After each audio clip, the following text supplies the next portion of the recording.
Third, it standardizes and increases VA loan repayment program for newly graduated medical students or those currently in residency who will be training in specialties deemed as shortages in VHA. The loan payments will be a maximum of $40,000 per year with a minimum total of $160,000. Following completion of their residency training, the loan recipients will be obligated to provide clinical service at a VA facility for 1 year for $40,000 of loan repayment, but in no case fewer than 2 years.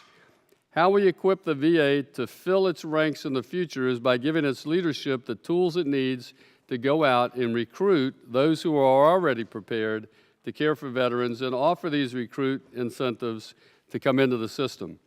Further extending the residency program, as the Senate bill does, is costlier than this proposal and results in care to groups other than veterans. And due to matching systems results, I believe, in lower quality providers. Accepting this amendment will give the VA the ability to compete with the private sector and will improve care for our veterans. In closing, I'd like to thank you, Mr. Chairman, the ranking members, my colleagues on the committee, and the committee staff for their commitment to this and the other proposed pieces here today that will improve the VA healthcare system. And I urge the committee's support, and I yield back.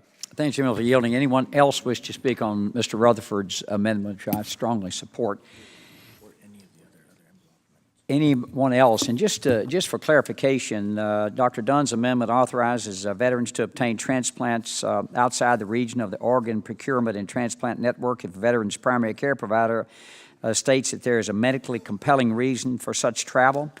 Authorizes the VA to support the cost of a donor transplant operation, including perioperative care for a live donor who is not a veteran. Now, Judge Carter brought us this, an example, who has donated an organ for a veteran. Such procedure may be performed at a non-VA facility. Mr. Kaufman's amendment. Mr. Kaufman, you want to speak on your amendment? You're recognized for 5 minutes. Thank you, Mr. Chairman. We always hear about the sacrifices our men and women in uniform make in service to our nation, but many do not understand that those sacrifices can leave a veteran in chronic, debilitating pain and with serious mental health challenges. In return for their sacrifices, we as a nation make a promise to, quote, to care for him who shall have borne the battle, unquote. The VA has regularly met the demands of that promise, but in recent history it has been with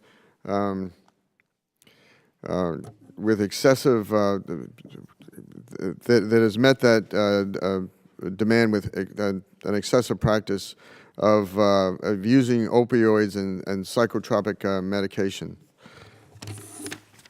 In fact, in 2016, 13,928 veterans were prescribed a total of 85,729 opioid medications through the CHOICE program or through a combination of CHOICE and VA providers. Mr. Chairman, as the VA expands their partnership with community providers, we have found that these partnerships are challenged by the lack of critical health information sharing and conflicting opioid prescribing guidelines. Recently, the VA's Inspector General determined that these challenges put veterans suffering from chronic pain and mental health illnesses at particular risk. The EIG also found that without timely sharing of information, VA community providers may not be aware of treatment plans and new medications. This gap in treatment care is risky for our veterans. My amendment tackles these challenges by requiring the VA to establish a process that ensures safe opioid prescribing practices by community providers and the timely sharing of a veteran's medical records. More specifically, it would require a copy of the VA's opioid safety initiative, are provided to all covered community providers, and that they certify that they have reviewed the prescribing guidelines. Additionally, if a veteran receives authorizing or community care, my amendment would require the authorizing document include the relevant medical history and a list of all medications prescribed to the veteran. Each community provider must submit opioid prescriptions for VA authorization to prescribe a limited number of opioids under contracted retail pharmacies or directly to the VA pharmacy. The VA must record each prescription in the veteran's electronic health record, and the VA must monitor the prescription as outlined in the VA's opioid safety initiative. Finally, should the VA determine community providers' prescribing practices are in conflict with VA guidelines, appropriate action must be taken to ensure the safety of all veterans receiving care from that provider. Mr. Chairman, the legislation before the committee today, H.R. 4242, the VA Care in the Community Act, is critical to bringing the VA into the 21st century and increasing timely access to quality health care for our nation's veterans. My amendment will simply ensure that that partnership with our community provider includes the sharing of critical health information and accountability in prescribing practices. As the IG stated, quote, "The opioid epidemic has impacted veterans, and overdose deaths among veterans remain elevated when compared to the civilian population," unquote. My amendment will fight this epidemic. Mr. Chairman, thank you for your support, and I encourage my colleagues to support my amendment as well. I yield back the remainder of my time. Thank you, gentlemen, for yielding. I strongly support this. We have 6 million men working age that are not in the workforce right now. 44% of them not there because of opioid addiction. Ms. Custer, and then Mr. Poliquin. Thank you, Mr. Chairman. I just want to thank my colleague, Mr. Kaufman, for this amendment. We've been working together, and I appreciate that. This is an epidemic that is just taking off all across the country. I'm sure it's in your district. We now have a bipartisan task force with over 100 members working together. We call it the Bipartisan Opioid Task Force. I encourage you to join us. We have informal hearings. We've had experts come in from the CDC and et cetera. But one of the places where we've seen the biggest challenge is with veterans because of the real pain that our veterans are dealing with and just the high dosage of opioids that they've been receiving over a long period of time. The good news is that there are very innovative solutions that are coming from the VA that will be helpful in the civilian population to reduce the use of opioid medication and to use alternative pain management remedies, that whether it's acupuncture, physical therapy, mental health therapy, obviously bringing people together to talk about the challenges they face. So I want to thank Mr. Kaufman, and I intend to support this amendment. I yield back. Thank you, gentlelady, for yielding. Mr. Poliquin, you're recognized. Thank you, Mr. Chairman, very much. Mr. Kaufman, you did one heck of a job on this. We really appreciate not only your service to our country, but speaking up on behalf of our veterans when it comes to this critical issue. I represent rural Maine, and we are very much impacted in rural Maine with this opioid crisis, not only our civilian population, but also our veterans. And I salute you, Mr. Kaufman, very much. I'm eager to support your bill, and I'm very appreciative. Thank you very much, sir. Thank you, gentlemen, for yielding back. Anyone else wish to speak on this amendment? No, on Mr. Kaufman's amendment.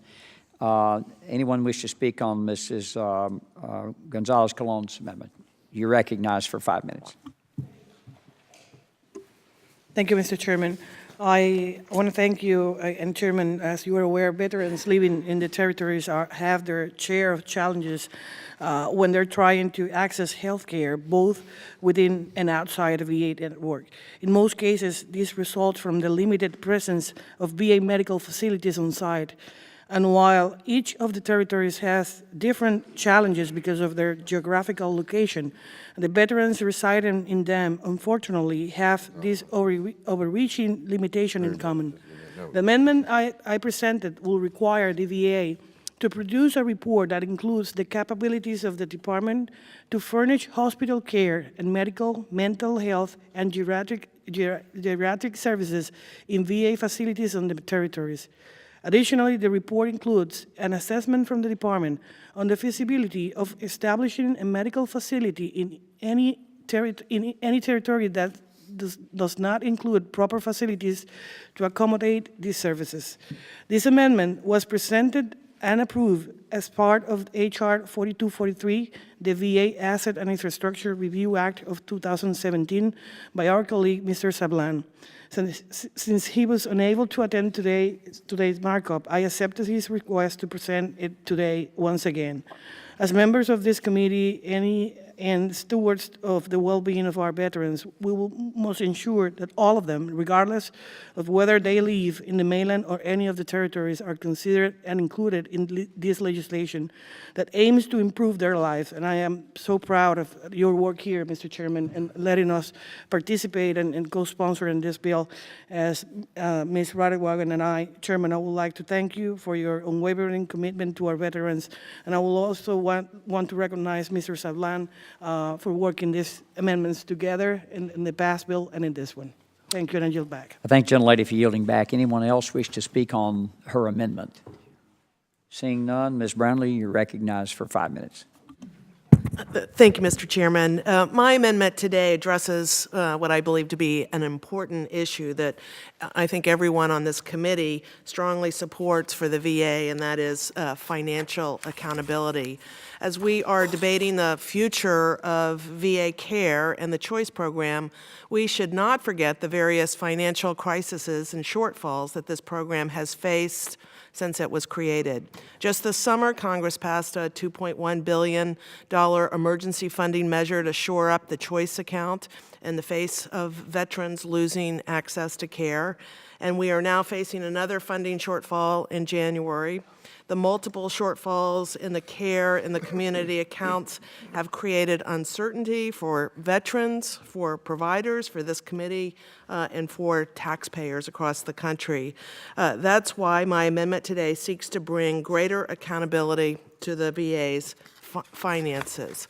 It requires the VA to notify Congress 45 days before any veteran's health care or benefits could be cut off for lack of funding, and require that the VA provide Congress with a justification for the request and with a spending plan.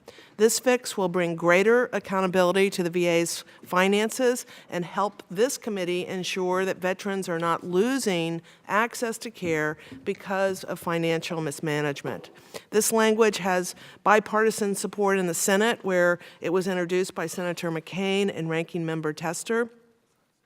Mr. Chairman, this is a common sense amendment to help ensure veterans do not lose access to care because of financial mismanagement, and I urge its inclusion in the bill we are considering today, and I thank you very, very much for including this in the en bloc, and I yield back. Thank you, gentlelady, for yielding. I will be supporting her amendment. Next would be Mr. Bilirakis has an amendment. Thank you, Mr. Chairman. I appreciate it so much. Again, I think I thank the ranking member as well for holding today's markup for the consideration of my amendment, and I want to thank my co-sponsor, Representative Esty from Connecticut. So I'll go ahead and discuss my amendment. My amendment is a simple, common sense idea that will go a long way in providing program integrity for the health system of our nation's true heroes. The amendment builds upon some of the lessons that we've learned in the Medicare program, which has a $36 billion improper payment rate, believe it or not. If accepted, this amendment will do two things. First, medical providers that have been found and convicted of fraud in the Medicare and Medicaid program will be prohibited from providing health services to our veterans. The Secretary of Veterans Affairs shall verify upon enrollment and thereafter annually that such providers participating have not been excluded from any other federally funded health care programs such as Medicare and Medicaid. Under existing authorities of the Social Security Act, the OIG can exclude individuals and entities from federally funded health care programs and will be kept on the list of excluded individuals/entities. Being placed on such list, as you can imagine, requires serious offenses.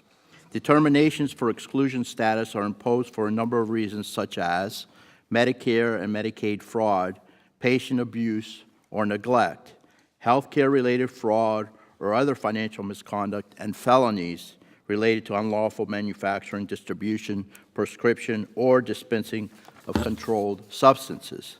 Secondly, the law will require that the VA establish a data analytic program to fight medical fraud. Analytics uses data analysis of consumers, providers, and spending to find patterns that show fraud in the system. Analytics work in two ways. You can do data mining of historical payments to find hidden patterns that reveal fraud and payment errors. You can also use predictive analytics to identify fraud and errors before payments are made. This moves us away from the classic pay and chase model to finding problems before we pay. Makes sense. The financial industry has been using data analytics for years to capture fraudulent schemes. In 2010, then Senator George Lemieux from my state of Florida established a program for a predictive analytic program at CMS to move us from the pay and chase. In 2014, CMS reported that they identified or prevented $210 million in improper Medicare payments using their new analytics program. We need to make sure that the VA has important tools like this to safeguard the choice program so that it is sustainable and not vulnerable to bad actors. As we move forward with the VA Community Care Act and the Community Act, which I strongly support, let's ensure best practices from lessons learned in other federally funded healthcare programs, that we want to make sure that those lessons are incorporated into this bill. I urge all my colleagues to support the Bilirakis SD amendment so that we can provide the best quality to our nation's veterans. And I want to yield my remaining time to Representative SD if she has any comments. And I thank her for working with me on this particular amendment. Thank you. I yield. Thank you very much. I want to thank the chairman. I want to thank my colleague for his leadership on this issue. We all want to ensure that our veterans are getting the care that they need when they need it. But in addition to timely care, we must ensure that our veterans have access to quality care. And as we send veterans outside of the VA system to private medical providers, we need to ensure that those doctors are capable and worthy of delivering the quality care that our veterans deserve. This amendment would ensure that we are not sending veterans to providers who have been excluded from other federally funded health care programs because of fraud, waste, or abuse. If a provider has been found not eligible to participate in programs such as Medicare or Medicaid, we should not be sending veterans to that provider. Again, I want to thank my colleague, the gentleman from Florida, for his leadership on this, and I urge all of my colleagues to support the Bilirakis SD amendment. Thank you. Very good. Thank you. And I yield back, Mr. Chairman. I thank the gentleman and gentlelady for yielding back. Do any members wish to comment any further on any of the amendments? Okay, seeing none, the question now occurs on the en bloc amendments. All those in favor say aye. Aye. All opposed say no. The opinion of the chair, the ayes have it. The en bloc amendments are agreed to. Moving on to our remaining amendments. I understand Ms. Esty has an amendment at the desk. The clerk shall report. An amendment to H.R. 4242, I offered ask by... unanimous consent that the formal reading of the amendment be dispensed with. Hearing no objection, so ordered. Ms. Esty, you now recognize for 5 minutes to speak in support of your amendment, your first amendment. And thank you, Mr. Chairman. Mr. Chairman, my amendment would establish a center of excellence within the Department of Veterans Affairs in the prevention, diagnosis, mitigation, treatment, and rehabilitation of health conditions related to exposure to burn pits. As my friend and constituent, Lieutenant Colonel Mike Zakea said, quote, "Burn pits are the ticking time bomb in this generation of combat veterans." I regularly hear from veterans in my district regarding their concerns about having been exposed to toxic burn pits while serving in Iraq, Afghanistan, and even going back as far as Vietnam. Items such as plastics, aerosol cans, electronic equipment, human waste, metal containers, tires, and batteries were thrown into open pits and set on fire, occasionally using jet fuel as an accelerant. Many of those who are exposed to burn pits report illnesses that could potentially have been caused by burn pit exposure. And it's clear that we need more information about the health effects of burn pits. We should not repeat our shameful inaction after the Vietnam War when the government failed to acknowledge the terrible toll of Agent Orange. I urge all of my colleagues to support my amendment so that we can understand the health effects of burn pits and ensure that our veterans exposed to burn pits get the care that they deserve. Thank you, and I yield back. Thank you, gentlelady, for yielding. Does anyone else wish to speak on Ms. Estes' Amendment Number 1? Mr. Higgins, you're recognized for 5 minutes.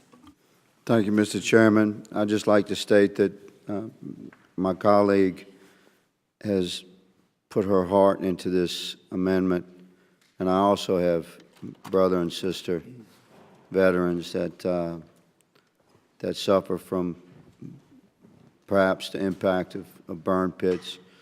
And I ask that there be a commitment from the chairman and the ranking member, Ms. Essie, to study this measure further and have proper hearings and discuss this and work together in a bipartisan manner to address this important issue. This is close to my heart. I just ask that we go further as a committee and address this matter through proper order. Thank you. Thank you, gentlemen. Anyone else wish to speak? I'll start with Mr. Kaufman. Mr. Chairman,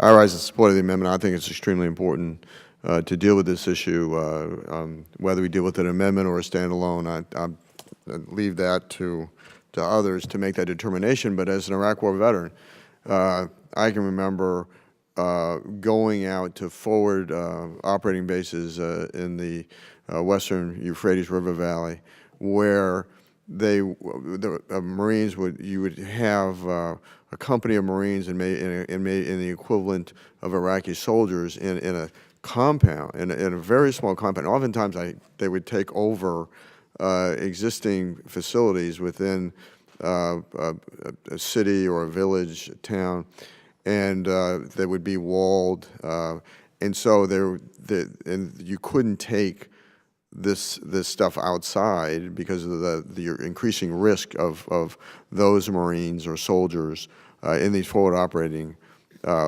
bases. And so you would dig a pit inside this compound. And so I think what you have to understand is that, particularly in the forward operating bases, these soldiers and Marines were in very close proximity to it. It wasn't in a larger base camp. You could put it in a more open area, but you couldn't hear. And so there was really direct exposure to it. And I think it's important for the members to understand that and the health risk associated with this. I thank gentlemen for yielding back.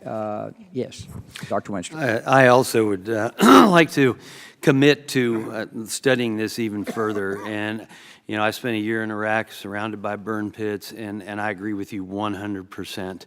And I hope that we can actually bring more attention to it in a standalone and have more discussions with it and let the American people also be more aware of the concerns that we have for this.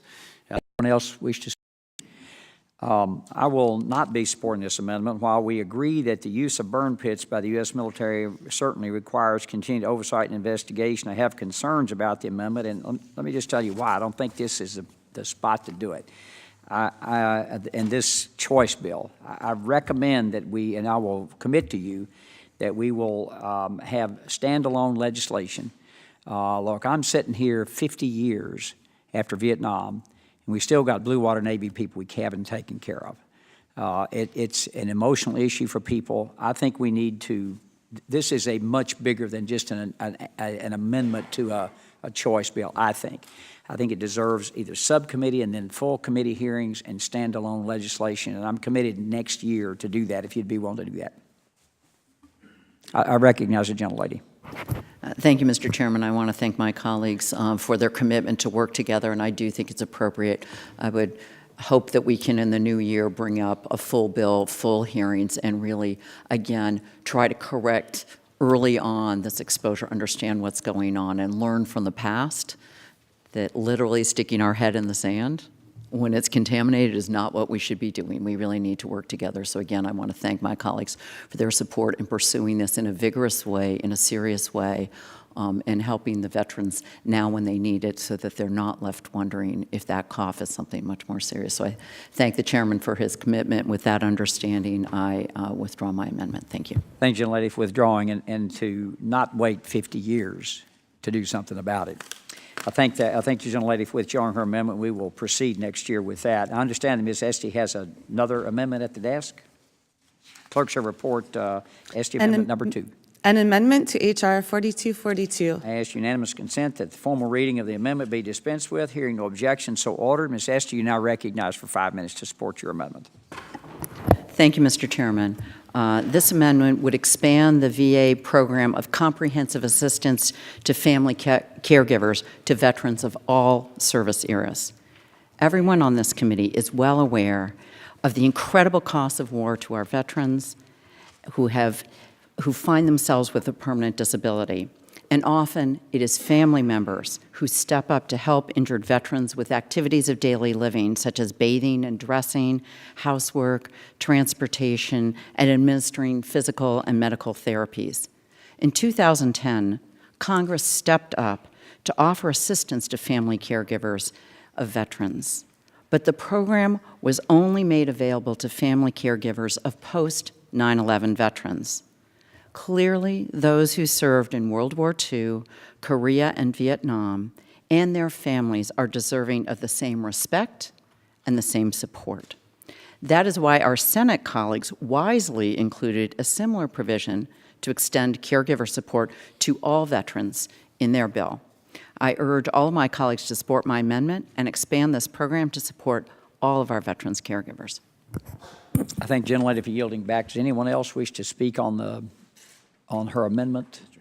Mr. Higgins, you're recognized. Thank you, Mr. Chairman. Again, my colleague, Ms. Esty, has presented her heart and study into something that's very close to me.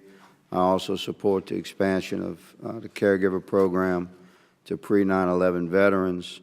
I would ask again that there be further study as we move forward with perhaps a standalone bill, because I support, although I support the expansion, Mr. Chairman, Mr. Ranking Member, Madam, of the caregiver program, I also support implementing necessary reforms to prevent waste, fraud, and abuse, which is widely reported within the caregiver program. So I just asked a commitment as we move forward as a bipartisan committee, committed to this important subject that has been existent for so long, that we take our time and implement the necessary reforms within a bill to address existent waste, fraud, and abuse. And with that, I yield back. Thank you, gentlemen, for yielding. Anyone else wish to speak? Thank you, Ms. Esty. I will not be supporting this amendment. Given this amendment drastically expands the eligibility criteria for the program, which has received little oversight and is not germane to the underlying bill we're considering today. And really today I want to focus on the choice bill. I cannot support this amendment, although I will certainly be happy to work with the gentlelady to address concerns and potential solutions for execution of a fair and efficient caregiver program moving forward. And I think we do need to study this. It's time to, as Mr. Higgins said, to have oversight of the program that's there. What are the new criteria? What's it going to cost? All those things. I think we need to have and the House is very good at this, being open about this, and I'm certainly willing to commit to you to do that in the next year. Yield to the gentlelady. Thank you very much. I appreciate your support in continuing to look at this because, frankly, I'll tell you, I have World War II veterans in their 90s who are being cared for by spouses or by children. And frankly, they do deserve to have help and support because let's be clear, we would be paying for this if they were in veterans' homes. They choose to get care at home. That is saving taxpayer dollars when they do that. And it's disrespectful not to recognize the sacrifice that these families are making of our most elderly veterans And so again, I hope we don't wait too long on this. I appreciate and will take the chairman at his word that we will address this again in the new year and take a serious look and not make our most revered veterans wait till a point when they are no longer with us to recognize the support and care of their loved ones who have been providing this for, in some case, decades. So thank you, and with that, I withdraw my amendment.